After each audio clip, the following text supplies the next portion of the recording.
Hello and welcome back to Scholastically Natalie, where we talk about books, writing, reading, D&D, and sometimes other things. Today we're finally continuing on with H.P. Lovecraft. I know it's been a hot couple of minutes since we did the last short story from him.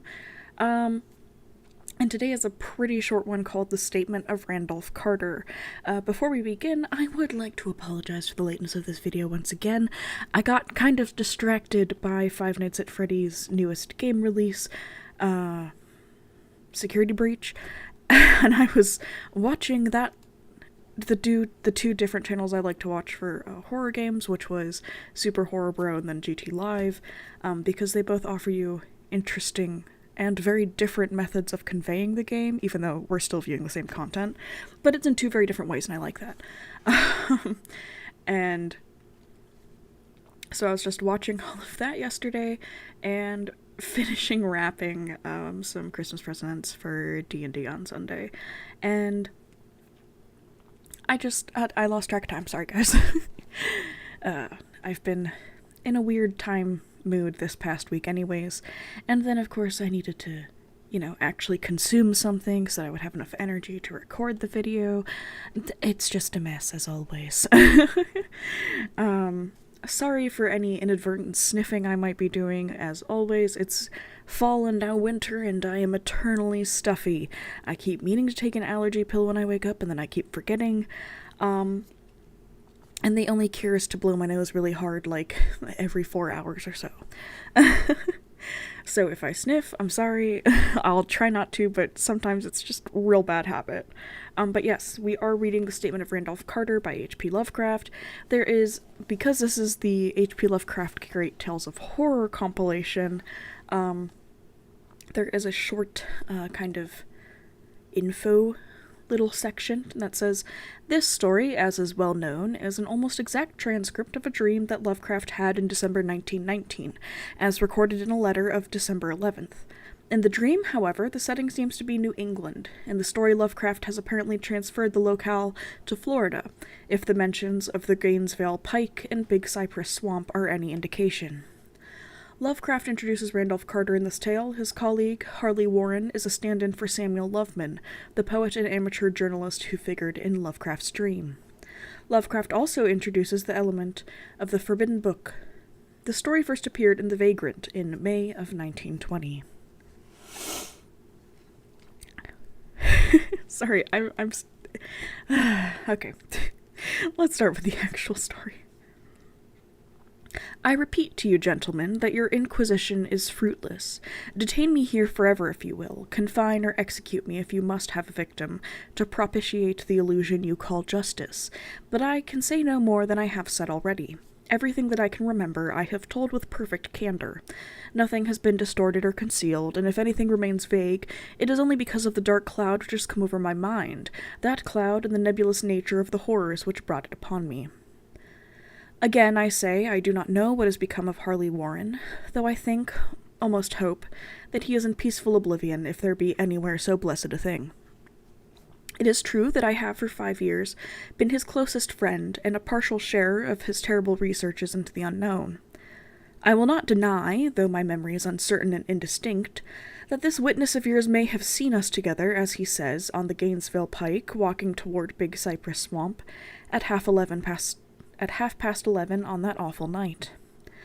That we bore electric lanterns, spades, and a curious coil of wire with attached instruments, I will even affirm, for these things all played a part in the single hideous scene which remains burned into my shaken recollection. But of what followed, and of the reason I was found alone and dazed on the edge of the swamp next morning, I must insist that I know nothing save what I have told you over and over again. You say to me that there is nothing in the swamp or near it which could form the setting of that frightful episode. I reply that I know nothing beyond what I saw. Vision or nightmare it may have been. Vision or nightmare I fervently hope it was.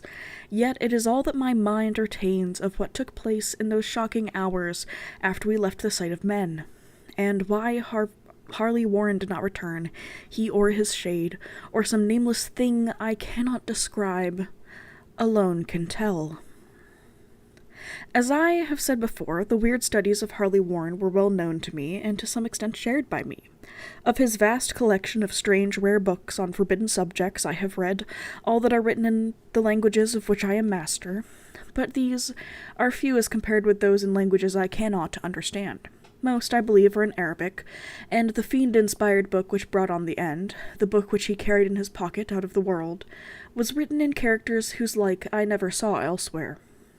Warren would never tell me just what was in that book. As to the nature of our studies, must I say again that I no longer retain full comprehension. It seems to me rather merciful that I do not, for they were terrible studies which I pursued more through reluctant fascination than through actual inclination. Warren always dominated me, and sometimes I feared him. I remember how I shuddered at his facial expression on the night before the awful happening, when he talked so incessantly of his theory, why certain corpses never decay, but rest firm and fat in their tombs for 1,000 years. But I do not fear him now, for I suspect that he has known horrors beyond my ken. Now I fear for him. Once more I say that I have no clear idea of our object on that night. Certainly it had much to do with something in the book which Warren carried with him, that ancient book in undecipherable characters which had come to him from India a month before. But I swear I do not know what it was that we expected to find. Your witness says he saw us at 11:30 on the Gainesville Pike, headed for Big Cypress Swamp. This is probably true, but I have no distinct memory of it. The picture seared into my soul is of one scene only, and the hour must have been long after midnight, for a waning crescent moon was high in the vaporous heavens. Ooh, I like that line. The place was an ancient cemetery, so ancient that I trembled at the manifold signs of immemorial years. It was in a deep, damp hollow overgrown with rank grass, moss, and curious creeping weeds, and filled with a vague stench which my idle fancy associated absurdly with rotting stone. On every hand were the signs of neglect and decrepitude, and I seemed haunted by the notion that Warren and I were the first living creatures to invade a lethal silence of centuries. Over the valley's rim, a wan, waning crescent moon peered through the noisome vapors that seemed to emanate from unheard-of catacombs, and by its feeble, wavering mausoleum facades, all crumbling, moss-grown... Sorry, I skipped a line. Over the valley's rim, a wan, waning crescent moon peered through the noisome vapors that seemed to emanate from unheard-of catacombs, and by its feeble, wavering beams I could distinguish a repellent array of antique slabs, urns, cenotaphs, and mausoleum facades, all crumbling, moss-grown, and moisture-stained, and partly concealed by the gross luxuriance of the unhealthy vegetation. My first vivid impression of my own presence in this terrible necropolis concerns the act of pausing with Warren before a certain half-obliterated sepulchre, and of throwing down some burdens which we seemed to have been carrying. I now observed that I had with me an electric lantern and 2 spades, whilst my companion was supplied with a similar lantern and a portable telephone outfit. No word was uttered, for the spot and task seemed known to us, and without delay we seized our spades and commenced to clear away the grass, weeds, and drifted earth from the flat, archaic mortuary. After uncovering the entire surface, which consisted of 3 immense granite slabs, we stepped back some distance to survey the charnel scene, and Warren appeared to make some mental calculations. Then he returned to the sepulchre, and using his spade as a lever, sought to pry up the slab lying nearest to a stony ruin which may have been a monument in its day. He did not succeed, and motioned to me to come to his assistance. Finally, our combined strength loosened the stone, which we raised and tipped to one side. The removal of the slab revealed a black aperture, from which rushed an effluence of miasmal gases so nauseous that we started back in horror. After an interval, however, we approached the pit again, and found the exhalations less unbearable. Our lanterns disclosed the top of a flight of stone steps, dripping with some detestable ichor of the inner earth, and bordered by moist walls encrusted with nitre. And now, for the first time, my memory records verbal discourse. Warren addressing me at length in his mellow tenor voice, a voice singularly unperturbed by our awesome surroundings. "I'm sorry to have to ask you to stay on the surface," he said, but it would be a crime to let anyone with your frail nerves go down there. You can't imagine, even from what you have read and from what I've told you, the things I shall have to see and do. It's fiendish work, Carter, and I doubt if any man without ironclad sensibilities could ever see it through and come up alive and sane. I don't wish to offend you, and heaven knows I'd be glad to have you with me, but the responsibility is in a certain sense mine, and I couldn't drag a bundle of nerves like you down to probable death or madness. I tell you, you can't imagine what the thing is really like. But I promise to keep you informed over the telephone of every move. You can see I've enough wire here to reach to the center of the earth and back. I can still hear, in memory, those coolly spoken words, and I can still remember my remonstrances. I seemed desperately anxious to accompany my friend into those sepulchral depths, yet he proved inflexibly obdurate. At one time he threatened to abandon the expedition if I remained insistent, a threat which proved effective, since he alone held the key to the thing. All this I can still remember, though I no longer know what manner of thing we sought.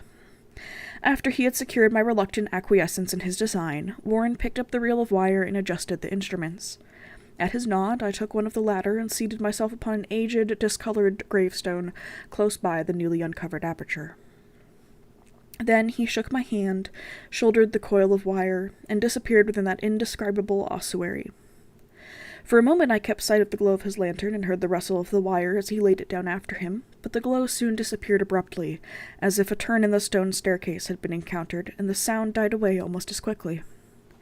I was alone, yet bound to the unknown depths by those magic strands, whose insulated surface lay green beneath the struggling beams of that waning crescent moon. In the lone silence of that hoary and deserted city of the dead, my mind conceived the most ghastly fantasies and illusions, and the grotesque shrines and monoliths seemed to assume a hideous personality, half sentience. Amorphous shadows seemed to lurk in the darker recesses of the weed-choked hollow, and to flit as in some blasphemous ceremonial procession past the portals of the mouldering tombs in the hillside, shadows which could not have been cast by that pallid, peering crescent moon. I constantly consulted my watch by the light of my electric lantern, and listened with feverish anxiety at the receiver of the telephone. But for more than a quarter of an hour heard nothing. Then a faint clicking came from the instrument, and I called down to my friend in a tense voice. Apprehensive as I was nevertheless unprepared for the words which came up from that uncanny vault in accents more alarmed and quivering than any I had heard before from Harley Warren. He who had so calmly left me, while previously now called from below in a shaky whisper, more portentous than the loudest shriek. God, if only you could see what I'm seeing. I could not answer. Speechless, I could only wait. Then came the frenzied tones again. Carter, it's terrible, monstrous, unbelievable. This time my voice did not fail me, and I poured into the transmitter a flood of excited questions. Terrified, I continued to repeat. Warren, what is it? What is it? Once more came the voice of my friend, still hoarse with fear and now apparently tinged with despair. I can't tell you, Carter. It's too utterly beyond thought. I dare not tell you. No man could know it and live. Great God, I never dreamed of this. Stillness again, save for my now incoherent torrent of shuddering inquiry.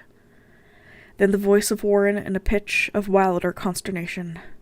Carter, for the love of God, put back the slab and get out of this if you can. Quick, leave everything else and make for the outside. It's your only chance. Do as I say, and don't ask me to explain. I heard, yet was only able to repeat my frantic questions. Around me were the tombs and the darkness and the shadows. Below me, some peril beyond the radius of the human imagination. But my friend was in greater danger than I, and through my fear I felt a vague resentment that he should deem me capable of deserting him under such circumstances. More clicking, and after a pause a piteous cry from Warren. Beat it. For God's sake, put back the slab and beat it, Carter. Something in the boyish slang of my evidently stricken companion unleashed my faculties. I formed and shouted a resolution. "Warren, brace up. I'm coming down." But at this offer, the tone of my auditor changed to a scream of utter despair. "Don't. You can't understand. It's too late and my own fault. Put back the slab and run. There's nothing else you or anyone can do now." The tone changed again, this time acquiring a softer quality, as of hopeless resignation, yet it remained tense through anxiety for me. "Quick, before it's too late." I tried not to heed him, tried to break through the paralysis which held me, and to fulfill my vow to rush down to his aid. But his next whisper found me still held inert in the chains of stark horror. "Carter, hurry. It's no use. You must go. Better one than two. The slab." A pause. More clicking, then the faint voice of Warren. "Nearly over now. Don't make it harder. Cover up those damn steps and run for your life. You're losing time. So long, Carter. Won't see you again." Here Warren's whisper swelled into a cry that gradually rose to a shriek fraught with all the horror of the ages. "Curse these hellish things. Legions, my God. Beat it, beat it, beat it." After that was silence. I know not how many interminable eons I sat stupefied, whispering, muttering, calling, screaming into that telephone. Over and over through those eons I whispered and muttered, called, shouted, and screamed. "Warren, Warren, answer me. Are you there?" And then there came to me the crowning horror of all. The unbelievable, unthinkable, almost unmentionable thing.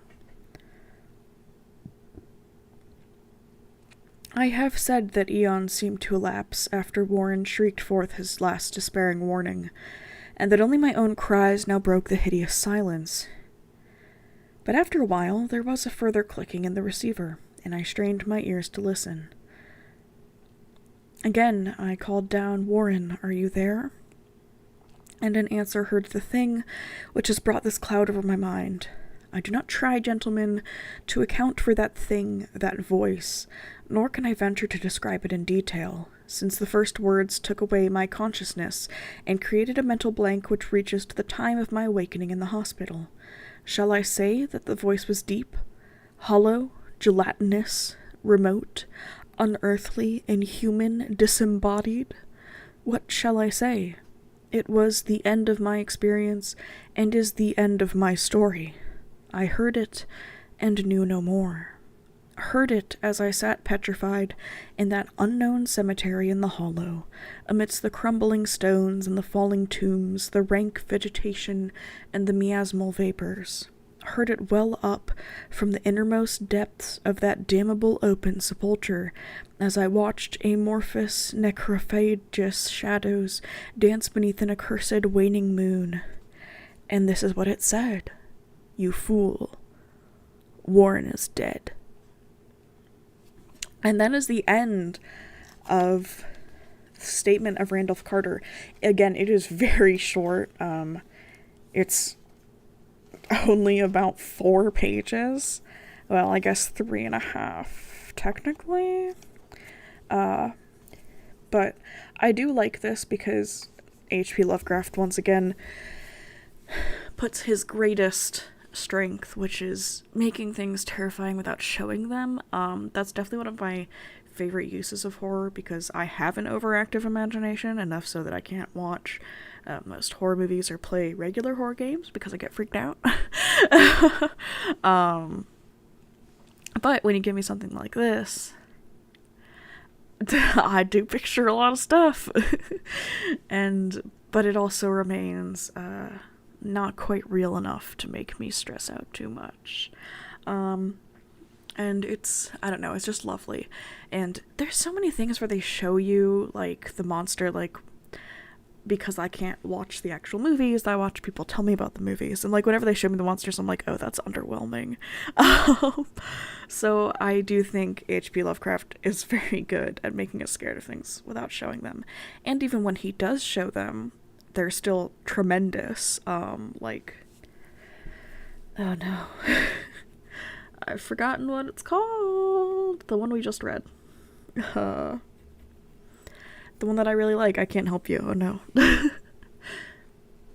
But that really is a strength. And I do love, like, the creepy foreshadowing of the telephone being used. And, like, I do think it's funny that even in the 1920s we're designing horror around phones, and now in the modern age we're still designing horror around phones and phone calls, or at least in this case, and the more modern case now, apps and, like, messages. Like, I think it's interesting that even back then we're learning about the horrors of then modern technology, which is always interesting. But no, I do think I like a lot of H.P. Lovecraft's shorter stories, and, like, yeah, some of them are cliche, but they're written in such a way that it's just so good. I love his descriptive language of things. It really helps to, like, picture things, because he manages to draw out the suspense so well with all the description, and you're just like, get it over with. And that's definitely just so good and so well done. So I hope you enjoyed our relatively short piece. I'm gonna try to pre-record some stuff for next week. I know I'm basically still working, like, up until Christmas Eve, so I don't get too long off. Let me know what you guys are planning to do for Christmas. Admittedly, I'm not going nutso and reading the entirety of The Christmas Carol like I did last year, but if you do have any Christmas things you'd like me to read or talk about, let me know. I'm very open for suggestions, as always. Oh, I have to thank a human. Hold on, I don't know if he's gonna watch this, but I planned on doing this and then I forgot again. Ravi Amruth. I don't know if I pronounced that correctly. I'm sorry. I don't remember if your full name is your YouTube name. Hold on. Let me find your little link you sent me. There we go. When I shared my YouTube playlist for winter, he very kindly left me his song to add to it. So thanks! And you complimented my channel. That was very nice of you. But yes, he has released a song called Mistletoe last year. I think it's pretty good. I've added it to my extremely long Christmas playlist. So I guess check it out if you'd like to listen to it. It is an original Christmas song, from what I can tell, which are always a lot of fun. I enjoyed Lindsay Sterling's original Christmas song too, and Rafi's voice is quite nice. So yeah, thanks for that interaction on Twitter. I didn't realize that some of you actually found me on there. I'll try to remember to link your channel, but I make no promises because my brain is a sieve.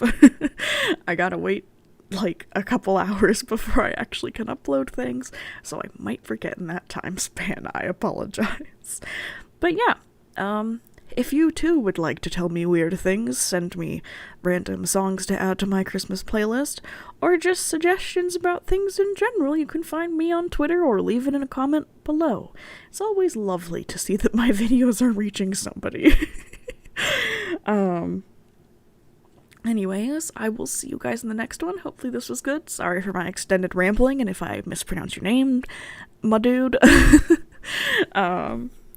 And I will see you all in the next one. Scholastically Natalie is out.